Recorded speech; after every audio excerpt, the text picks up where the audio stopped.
Because next we have Philomena Schwab, also from Switzerland, a game designer, game marketing expert, and community manager, who wrote her master's thesis about community building for indie developers and went on to co-found the indie game studio Stray Fawn in 2016.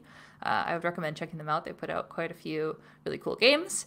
Was a 30 under 30 from Forbes and serves in the selection committee of the Wings Game Fund and is a co-founder of the Swiss Game Hub to help the local Swiss game industry. And here to talk about Dungeon Clawler and weird roguelikes, which is very exciting. So, welcome, Philomena. Hi, everybody. You see my slides? You hear me good? Yes, though if you can Perfect. click on the bottom, there's a StreamYard sharing your screen. Ooh. If you click hide. Oh. There you go. Now you're all nice. good. Excellent. Sorry. Perfect. Thought that was just a me thing. Welcome, everybody. So my talk is called 100,000 Wishlists in 3 months. Weird roguelikes are taking over the world. My name is Philomena. Thank you very much for the kind introduction. I'm the co-founder of Stray Fawn Studio, which is a 13-people indie team based in Zurich, same as the Stardust team, which we just heard from Tabea. We're actually in the same office, so it's indeed accidental Swiss game dev meeting. And we've made quite a few games in the last few years. So we founded the studio back in 2016, and then the first game we released is Niche Genetic Survival Game, which is a turn-based strategy tactics game with roguelike elements. And then we have Nimbatus, the Space Constructor, an action simulation game with roguelike mechanics.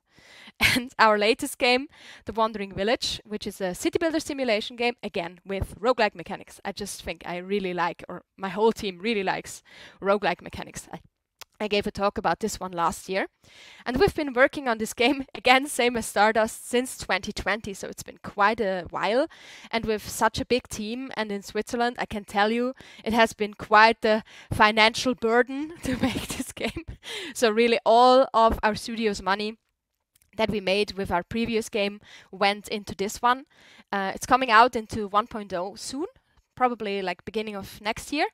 And yeah, we're at this point a little bit relieved that after 4 years of development, we can soon move on to something else. And even though it has been a lot of fun making the game.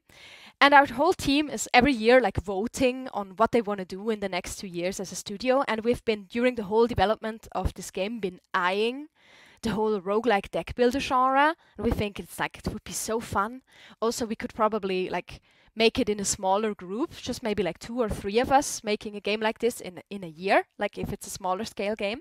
So we really wanted to do that, but we also felt that, there's a lot, at this point, there's a lot of roguelike deck builders, especially if you do the card-based thing. And so we looked around a bit if there's any exceptions in the genre, and when we saw Peglin, we were like, okay, so this is really it. Peglin, I think, was one of the first roguelike deck builders that took the whole physical spin and brought it on a, for me, Peglin is almost a different subgenre of roguelike, where we're really starting also with Tabea's game to diversify within the genre and are opening up little subgenres.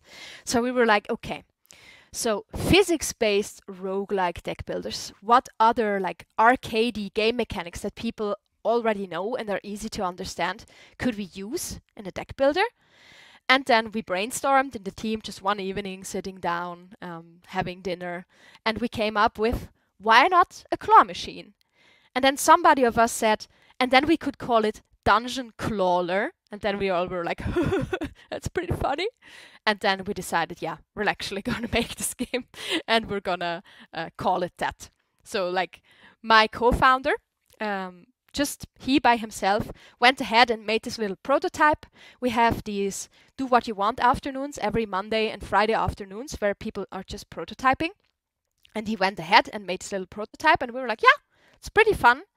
But as you know, it's always fun to start new things. So he also quickly moved on, explored some other projects, and this was in the freezer for a while. And then we took a team vacation to Japan last year. So we went, all of us together, for 2 weeks, and we had the grandest time.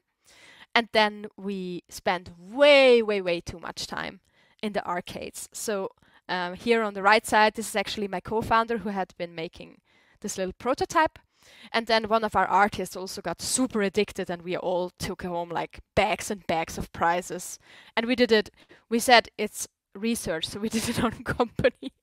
The company had to pay for our research in the arcades, right? So we had a grand old time.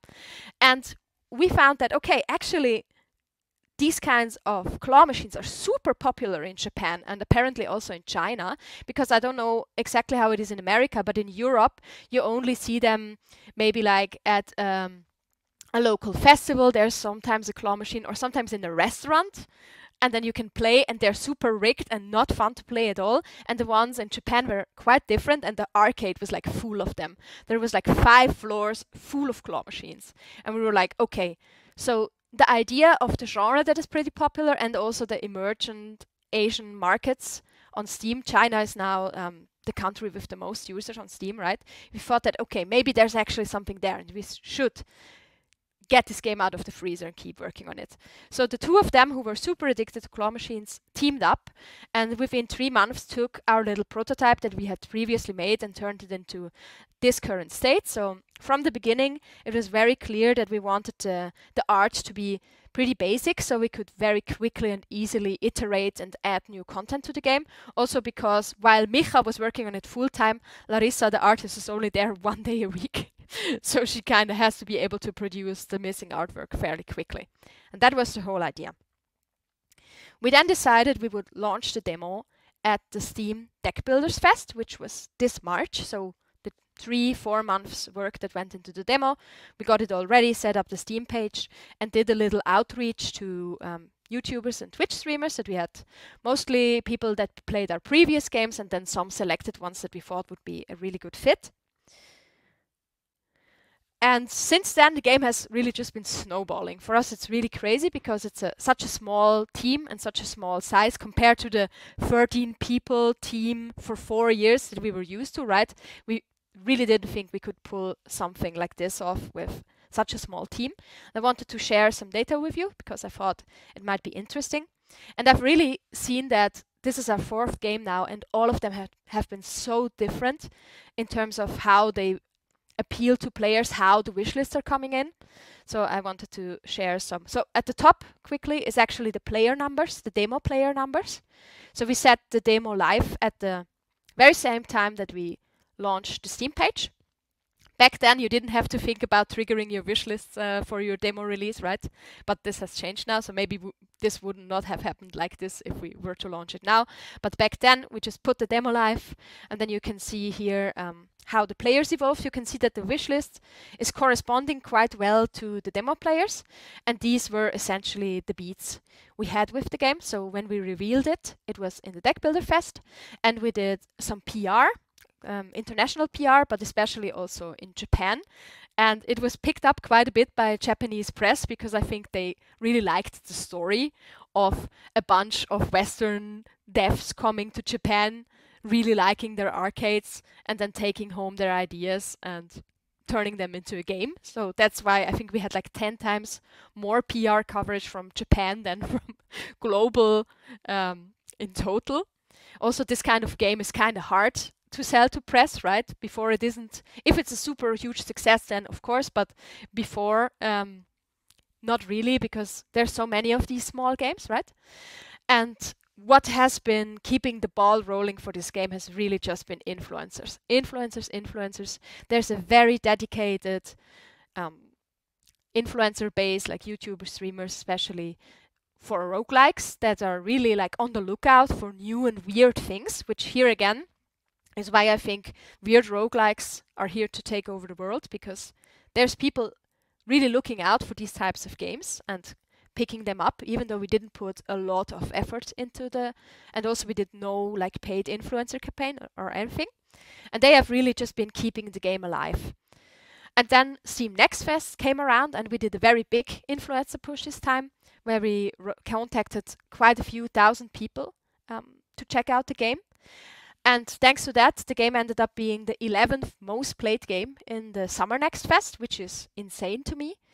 We also were in a few showcases before the Next Fest, which helped as well. On social media, the game hasn't really had any success. We tried out all kinds of different channels. We had one Reddit post which went quite well, but other than that, on socials it doesn't really work. For this game, it really has been all influencers. And then we're also trying to participate in Steam events as much as we can. The game has now reached 175,000 wishlists on Steam, which is really beyond me. In the original press release, we had said that if we can reach 10,000, we would go ahead and buy a claw machine for the office. So I guess now we have to buy a really nice, cool, big claw machine where all the people can put their merch in. And it's now the 165th most wishlisted game on Steam. Game is hopefully, looks like it, coming out next month. And we also decided, because we had a lot of feedback that people want to play it on mobile, to port it to mobile right away. So this is the first time ever we have a mobile and PC sim ship. PC will be early access. So I'm really curious to see how it will hold up on mobile. I did quite a few calls with the devs of Peglin and Luck Be a Landlord and some other roguelikes on how they're doing their monetization. And most of them recommended us we should just go premium to start out with. So I'm really curious to see if it will live up to the sales on Steam in any way, or if it will be just a tiny percentage. But yeah, I'm really, really looking forward to the launch. And I think we have quite a bit of time for questions if you have them.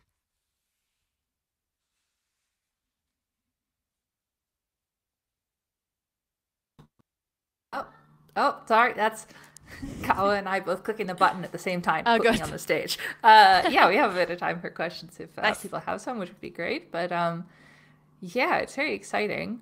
I guess one thing I'm interested in is that I feel like there's a pattern of you find a niche, you get that niche, and then people see it and start expanding it in the way of like, you know, card games. Obviously, card games are one that existed heavily before then, but I think that like Slay the Spire coming out pushes even more.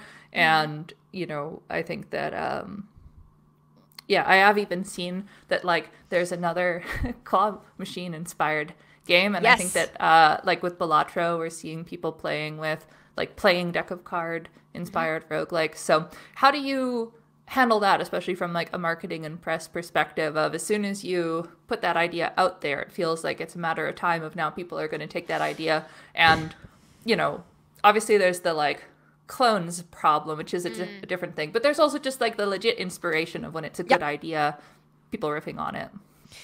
Yeah, I have to say with this one, so usually I'm all for just tell everybody all your ideas, and you know, with this one I feel like I've been stabbed in the back a bit. So ever since the Summer Next Fest, there's already 3 mobile clones out, which is for me like a new level of crazy. I guess I'm used to making more complex games. So we did have the problem of people, for example, with the Wandering Village, stealing our footage and our screenshots, or just downright stealing our model and putting their own game on top of our model. But here they really just took our whole itemization, all of our character designs, and like all of the balancing, and that feels, and the games are free to play, and that feels not so good when you're about to release your premium game, right? Yeah, of course. In terms of when somebody takes inspiration and makes a similar game, also for example when the other Claw Machine roguelike was announced, I looked at it and was like, okay, it's completely different, it's just also a claw machine. And I'm really fine with that. Maybe we could even bundle with them or something down the road. I'm completely fine with that. Just please don't steal people's actual game content. Yeah. I think bundling is a nice suggestion of if you have that positive relationship, then you can kind of bring people in and share it. Because I think as a fan, at least, often if you hit on a funky genre like that and you enjoy it, you often want to play other games riffing on the same idea. Totally. Yeah, we do have some questions. One quick one is just, so does your studio do all your own PR, or did you do any hiring to talk to press? So we actually became, aside from being an indie studio, also a publisher last year, because we self-published all of our own games. And then thanks to the Wandering Village, which went quite well, we decided we would take the leap and try our hand at publishing. So we have 5 games signed with the publisher, so we have some experience. For China and Japan, we always work with external companies. For the Japanese PR push with Dungeon Clawler that went so great, it was Neo Noroshi, if you know them. So I can really recommend for Japan to work with them. And for China, we work for this game with Game Dash, which is a pretty new Chinese publisher by a friend of mine who's been doing a great job too. Other than that, we're usually doing everything ourselves. Sometimes for Dungeon Clawler, for international press, we worked with future friends too. But usually we do it ourselves. Right. Excellent. There's a couple other good questions, but unfortunately, you're going to have to move on to the next speaker. So hopefully people might be able to reach out to you or talk to you in the breakout room after. Yep. But yes. Fantastic. Which I haven't been mentioning breakout rooms. I'll mention them all at the end, but yours will be a whip show. So people can hopefully ask more questions later. But thank you, Philomena. Sure. Thank you. See you.